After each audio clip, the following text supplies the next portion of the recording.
Radhe Radhe everyone, my Pacific wall में आप सभी का स्वागत है। फ्रेंड्स, आज की वीडियो में मैं आपको दशा माता की व्रत कथा सुनाऊंगी।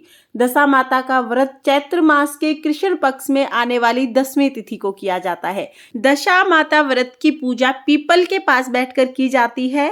इस व्रत में एक 10 गांठ का डोरा बनाया जाता है। इस डोरे को हल्दी से रंगा जाता है। इस तरह से हम डोरा तैयार कर लेंगे। डोरा तैयार करने के बाद मैंने डोरे को स्वास्तिक पर रख दिया है क्योंकि डोरा अभी गीला है। हाथ में 10 गेहूं के दाने लेकर हम कहानी सुनेंगे। हमें 10 गेहूं के दाने हाथ में जरूर लेने हैं। साथ ही आप डोरा भी हाथ में ले सकते हैं, लेकिन डोरा अभी गीला है तो इसलिए मैंने स्वास्तिक पर रख दिया है। अब हम कहानी शुरू करेंगे। एक राजा था, उसका नाम नल था। उसके दमयंती नाम की रानी थी। एक दिन महल के नीचे एक बुढ़िया आई जो दशा माता का डोरा बांट रही थी और कहानी सुना रही थी। वहां पर बहुत भीड़ लगी हुई थी। सभी औरतें डोरा लेकर जा रही थी। रानी ने ऊपर से देखा और दासी से बोली कि नीचे देखकर आओ, किस चीज की भीड़ लगी है। वह देखकर आई और बोली कि एक बुढ़िया दशा माता का डोरा बांट रही है जिससे धन लक्ष्मी आती है। वह डोरा कच्चे सूत की 10 गांठ का डोरा है और हल्दी से रंगा हुआ है। हाथ में 10 गेहूं के दाने लेकर दशा माता की कथा सुनकर यह डोरा गले में बांधा जाता है। तब रानी ने भी डोरे की पूजा की और गले में बांध लिया। जब राजा बाहर से आए तो देखा कि रानी के गले में डोरा बंधा हुआ है। राजा ने रानी से पूछा कि यह क्या बांध रखा है। रानी बोली, यह दशा माता का डोरा है, इससे घर में धन लक्ष्मी बढ़ती है। राजा बोले कि हमारे पास तो बहुत सारा धन है, हमें इस डोरे की क्या जरूरत है। ऐसा कहकर राजा ने रानी के गले से डोरा तोड़ा और फेंक दिया। जब राजा ने डोरा फेंका, उसी रात को राजा को सपन में दशा माता दिखाई दी। दशा माता ने राजा से कहा कि राजा, मैं तेरे घर से जा रही हूँ। जैसे ही मैं तुम्हारे घर से जाऊंगी, तुम्हारे घर का सारा धन राख हो जाएगा और बुरी दशा शुरू हो जाएगी। सारा धन कोयला बन जाएगा। सुबह उठकर जब राजा ने देखा तो सारा धन कोयला बन गया था। तब राजा ने रानी को कहा कि हमें इस घर को छोड़कर जाना होगा। इस घर पर हम ब्राह्मणी की बेटी को छोड़ देंगे। वो यहाँ पर दिया जला देगी, पानी भर देगी, घर में झाड़ू लगा देगी और सारा दिन घर में बैठी रहेगी। हम किसी दूसरे गांव में या किसी दूसरे नगर में जाकर रहेंगे, वहीं पर अपना पेट पालेंगे। तब वह राजा और रानी घर से निकल लिए। जब राजा रानी तालाब के किनारे पहुंचे तो राजा ने रानी को 2 तीतर लाकर दिए और कहा कि तू इन्हें भून कर रख, मैं नहा कर आता हूँ। रानी ने तीतर भून लिए। जब दोनों खाने बैठे तो भुने हुए तीतर भी उड़ गए। वहां से राजा अपनी बहन के घर गया। बहन ने राजा रानी को पुराने घर में ठहराया। पुराने घर में एक सोने की बर्छी पड़ी हुई थी। राजा रानी ने देखा कि बर्छी जमीन पर पड़ी हुई है और जमीन धीरे धीरे बर्छी को निगल जाती है, यानी कि बर्छी जमीन के अंदर समा जाती है। राजा ने कहा, रानी यहाँ से चलो, नहीं तो चोरी हमारे सिर लग जाएगी। राजा रानी वहां से चल देते हैं। इसके बाद राजा अपने दोस्त के घर जाता है। दोस्त भी राजा को पुराने महल में ठहरा देता है। वहां पर एक नौलखा हार टंगा हुआ होता है। नौलखा हार एक खूंटी पर टंगा था और खूंटी के साइड में ही एक मोर का चित्र बना था। राजा रानी देखते हैं कि जो मोर का चित्र बना हुआ था वह मोर धीरे धीरे उस हार को निगल जाता है। राजा रानी से कहता है कि यहाँ से भी चलो, नहीं तो ये चोरी हमारे सिर लग जाएगी। अब रानी राजा से कहती हैं कि हम किसी के घर नहीं जाएंगे, हम जंगल में चले जाएंगे और लकड़ी काट कर हम अपना पेट पाल लेंगे। राजा रानी जंगल में चले जाते हैं। वहां पर वो एक सूखे हुए बाग में जाते हैं। जैसे ही राजा रानी सूखे बाग में जाते हैं, बाग हरा भरा हो जाता है। बाग का मालिक बहुत खुश हुआ। उसने देखा कि एक स्त्री पुरुष बाग में सो रहे हैं। उन्हें जगाकर बाग का मालिक बोला कि तुम कौन हो, जिनके आने से 12 वर्ष से सूखा हुआ यह बाग भी हरा हो गया। तो राजा रानी ने कहा कि हम मुसाफिर हैं, काम की खोज में आए हैं, यहाँ पर काम करना चाहते हैं। बाग का मालिक बोला, ठीक है, तुम बाग में काम कर सकते हो। बाग की मालकिन ने रानी से कहा कि तुम फूलों की माला बनाकर बाजार में बेच आया करो। राजा रानी दोनों इस तरह से बाग में काम करने लगे। काम करते करते पूरा 1 वर्ष बीत गया। एक दिन बाग की मालकिन कथा सुन रही थी और डोरा ले रही थी। रानी ने पूछा कि आप यह क्या कर रही हैं?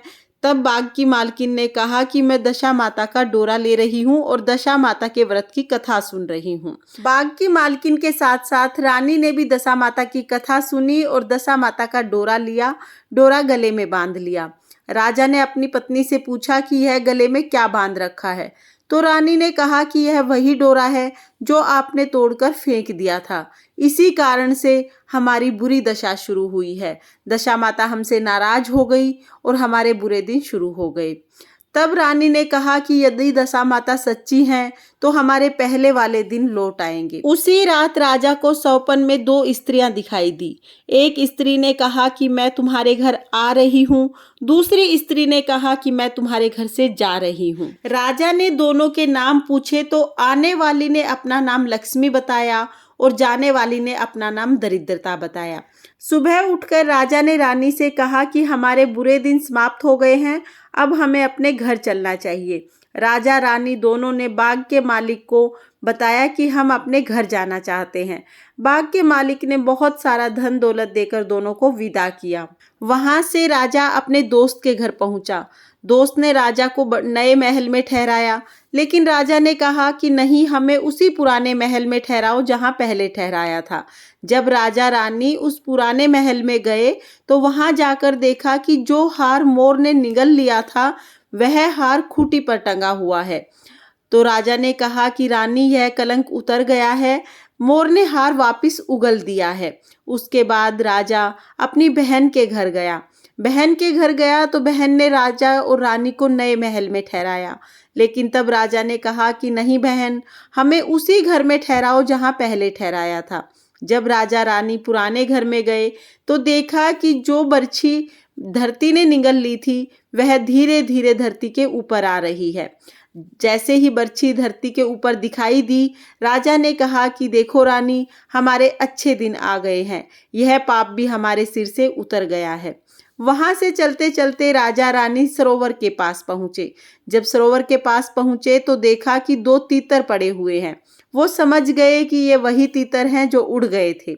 वहां से राजा रानी अपने महल की तरफ चले तो देखा कि महल का दरवाजा जो टेढ़ा हो गया था वो ठीक हो गया है, सोने की झारी आ गई है, दातन हरी हो गई है। जो ब्राह्मण की बेटी दिया जलाने के लिए छोड़कर गए थे, राजा रानी दोनों ने उसे अपनी धर्म की बेटी बना लिया, उसका विवाह किया और बहुत सारा धन दौलत देकर उसको विदा किया। रानी ने बड़े धूमधाम से दशा माता का व्रत किया, हलवा बनाया, पूड़ी बनाई, मीठी रसोई बनाई, ब्राह्मण ब्राह्मणी को जिमाया और खूब दान किया।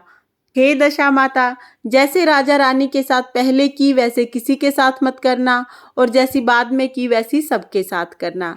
इस कहानी को कहते सुनते हुकारा भरते सब पर अपनी कृपा दृष्टि बनाए रखना और सबके अन्न धन के भंडारे भरे रखना। ये थी दशा माता की कहानी। इसके बाद हमें गणेश जी की कहानी जरूर सुनेंगे, तो चलिए गणेश जी की कहानी सुनते हैं। एक बूढ़ी माई थी, गणेश जी की पूजा करती थी। रोज मिट्टी के गणेश जी बनाती, रोज गल जाते। रोज मिट्टी के गणेश जी बनाती, रोज गल जाते। उसके घर के सामने ही एक सेठ का मकान बन रहा था। वो जाकर कारीगर से बोली कि कारीगर कारीगर, मेरे पत्थर के गणेश जी घड़ दो। कारीगर बोले, बुढ़िया, जब तक तुम्हारे गणेश जी घड़ेंगे इतनी देर में तो हम अपनी दीवार बना देंगे, हमारे पास समय नहीं है, किसी और से बनवा लो। बुढ़िया को बहुत बुरा लगा। बुढ़िया बोली, भगवान करे कि तुम्हारी दीवार टेढ़ी हो जाए। ये कहकर बुढ़िया वहां से चली गई। अब कारीगर जैसे ही दीवार बनाए, दीवार टेढ़ी हो जाए, फिर दीवार को गिराना पड़े, फिर दीवार बनाए, फिर दीवार टेढ़ी हो जाए, फिर गिराना पड़े। इसी तरह से शाम हो गई। शाम को सेठ जी आए। उसने कहा कि आज तुमने कोई काम नहीं किया। तो कारीगर बोले कि काम तो कर रहे हैं, लेकिन ये दीवार बार बार टेढ़ी हो रही है। फिर कारीगर ने बुढ़िया के आने की सारी बात सेठ जी को बताई। तब सेठ जी ने कहा कि तुम मुझे बुढ़िया के घर ले चलो, मैं बुढ़िया से बात करूंगा। सेठ जी बुढ़िया के पास गए। सेठ जी ने बुढ़िया से कहा कि हे बूढ़ी माई, हम तुम्हारे सोने के गणेश जी घड़वा देंगे, तुम हमारी दीवार सीधी करा दो। सेठ जी ने बुढ़िया के लिए सोने के गणेश जी घड़ाए।